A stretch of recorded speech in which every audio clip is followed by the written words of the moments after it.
So, same lang po ito ng Coral Garden, medyo maliit nga lang.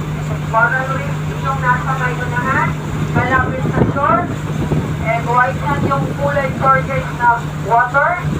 Yan, and then dito banda, soft coral na po. So, Angels Grove is one of our dive spots here in Taliban.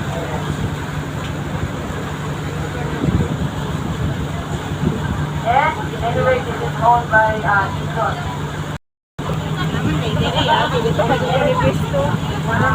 Attract ko naman para sa mga free diver or may Christmas.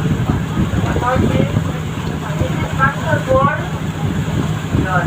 Kaya tinawag na master ball yan kasi ang coral niya naka-wall pababa. Ang toe.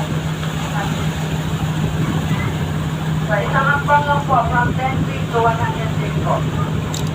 Isang hambang. Kaya bawal ko sa mga ordinary enabling namin kasi hindi namin kaya nila in case magkitawag yung mga anyway, this is also part of